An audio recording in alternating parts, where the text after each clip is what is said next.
Have you ever been so excited to start a new game only to put it down after an hour?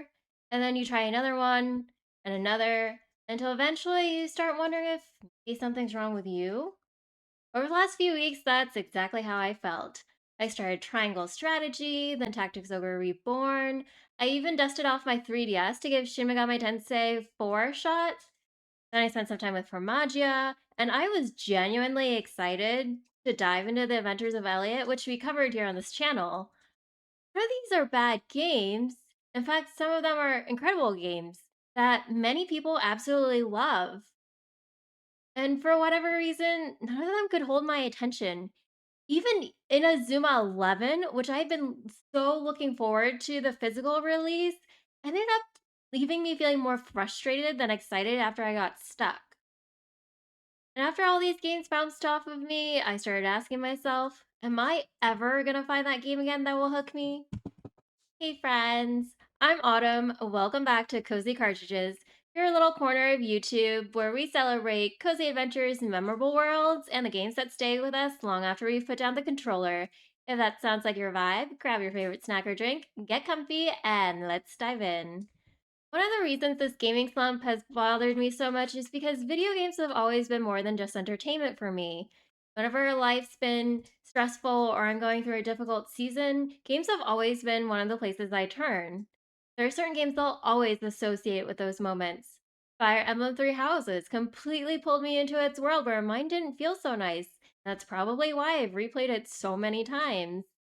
Persona 5 Royal became one of those games where I'd find myself thinking about it even after I was done or when I wasn't playing. Hogwarts Legacy let me just disappear into a universe I had dreamed about since I was a kid. And Octopath Traveler Zero kept me captivated and entertained during nights that I struggled to fall asleep. Those weren't just games I enjoyed, they were experiences I could escape into for a while, and honestly, they kind of saved my life. So, I think part of the reason why this gaming slump felt so strange is that I wasn't just searching for another good game. I was searching for that feeling again. That feeling where you look at a clock and realize you've accidentally been playing for 4 hours, or you can't wait to pick up the controller again tomorrow and you're actually excited that there's a tomorrow. And the more games I tried without finding it, the more I started wondering if maybe the problem wasn't the games at all. Sometimes life's just busy. Sometimes your mind is occupied with other things. Sometimes you're simply not in the right headspace for a massive RPG with dozens of systems, complicated mechanics, and a massive time commitment. I think sometimes we expect games, or at least I do, to work like a light switch. We sit down, turn on the console, and instantly disappear into another world. But that's not always how it works. If you're stressed, tired, or just going through a difficult season, even the hobbies you normally love can sometimes feel harder to enjoy. You still want to play, and you still want that escape, but something just isn't clicking. And maybe that doesn't mean you've stopped loving games. Maybe it just means you need a different kind of experience. Enter Momodora. Almost on a whim, I started Momodora Moonlit Farewell. I grabbed it at my local video game store playing hooky since I had a pile of games to trade in, and the cover looked pretty. Honestly, I wasn't expecting it to be the game that broke me out of this slump.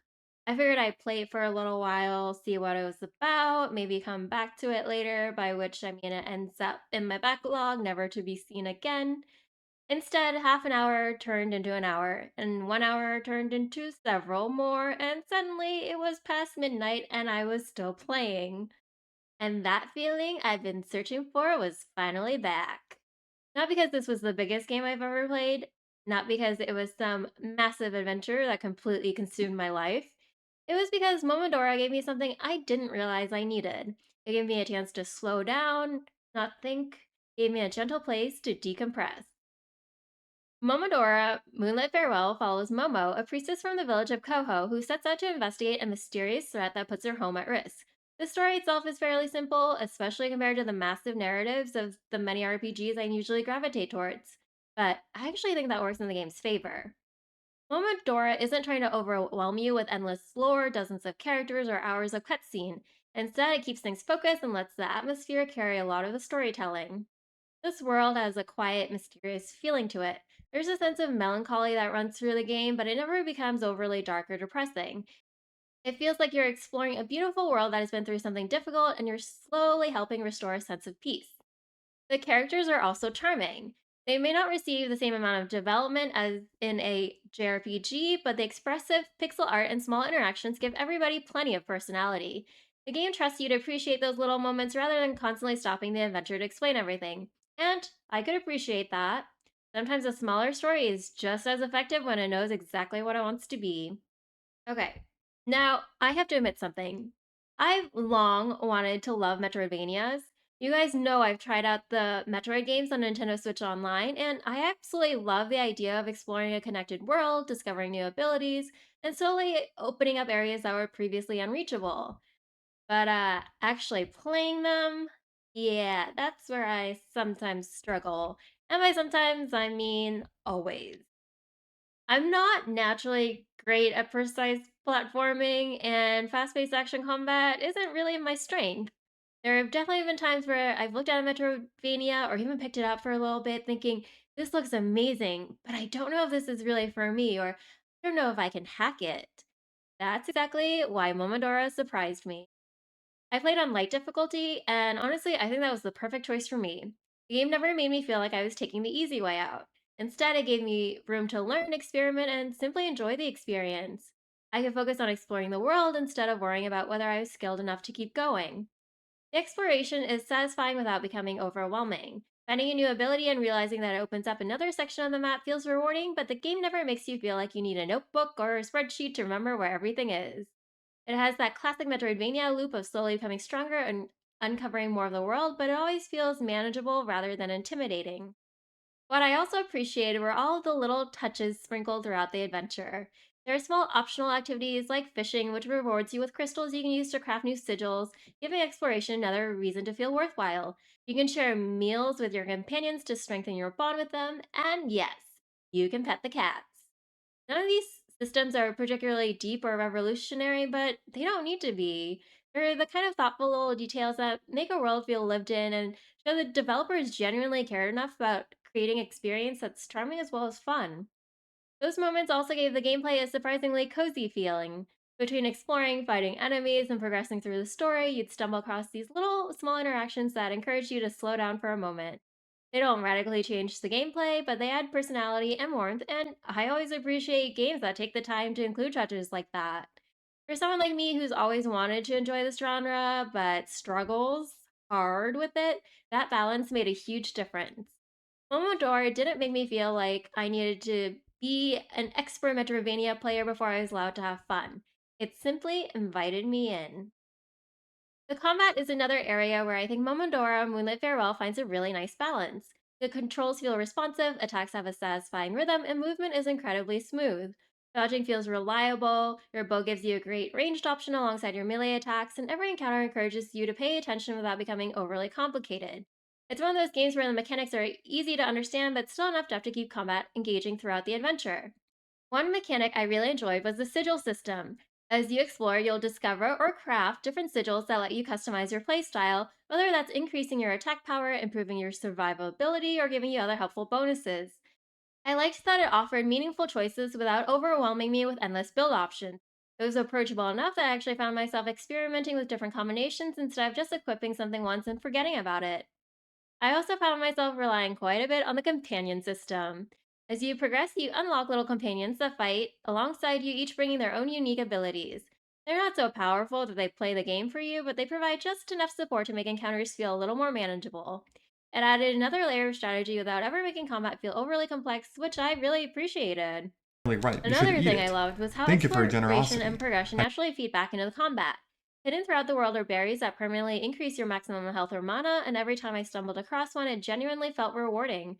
It wasn't just another collectible to check off a list, it was a tangible improvement that made me feel a little more prepared for whatever boss or challenge was waiting around the corner. It gave me a real incentive to explore every path instead of just rushing straight to the objective. I also have to mention the save system here because I think it quietly contributes to why this game felt so approachable. Save points are frequent enough that I never found myself worrying about losing a huge amount of progress. They also restore your health, and most of them also have fast travel options. So whenever I reached one, it felt like a little moment to catch my breath before continuing on. All these systems work beautifully together. Every new sigil, every companion, every berry, and every save point gave me the feeling that I was steadily growing stronger without the game ever demanding perfection from me. When I lost a boss fight, I usually knew exactly why. I didn't feel frustrated because the game was unfair. I felt like I could try a different sigil, switch companions, explore a little more for upgrades, or simply give it another attempt. Playing on light difficulty meant I could focus on enjoying the adventure while still getting that satisfying sense of accomplishment whenever I overcame a challenge. I never felt like the game was talking down to me or removing all of the difficulty. Instead, it just respected where I was as a player. For someone who's always wanted to love Metroidvanias but has always found them to be intimidating, Momodora Moonlit Farewell was just the perfect game, and that's one of the biggest compliments I can give it. There are so many moments where I found myself simply enjoying being in the world, and that's exactly what I needed. After trying so many games that required me to learn systems, manage resources, or commit to a massive adventure, Momodora gave me a space to relax and play. I don't think Momodora ended my gaming slump because it was better than the every other game I tried. Triangle Strategy, Tactics Ogre, Shin Megami 4, and all the other games I bounced off are fantastic games in their own right. They just weren't what I needed at the moment. Momodora met me exactly where I was. I didn't need another 100-hour JRPG. I didn't need another massive adventure demanding all of my attention. I needed something that would ease my mind, something beautiful, something approachable, something that would let me decompress after a long day, and remind me why I love gaming in the first place. And maybe that's the biggest thing I took out of this. When we hit a gaming slump, it's easy to think that we've fallen out of love with gaming, or maybe that there's something wrong with us. But sometimes we just need the right game at the right time. And sometimes the game that brings you back isn't the biggest or newest release or the most ambitious title. Simply the game that you need in the moment. And for me, that was Momodora Moonlit Farewell. Have you ever gone through a gaming stump where nothing seemed to click for you? If so, I'd love to hear about the game that finally got you back into gaming. And if you've played Momodora Moonlit Farewell, I'd love to know, what did you think of it? Did you like it? I'm also curious to hear from long-term Metroidvania fans. Do you have any other beginner-friendly Metroidvania games you could recommend to me? I'd love to hear your thoughts down in the comments below. Thanks so much for watching this video. If you enjoyed it, please don't forget to like, subscribe, and turn on your notifications for weekly cozy gaming content. Until next time, may your next adventure ease your mind, warm your heart, and remind you why you love gaming.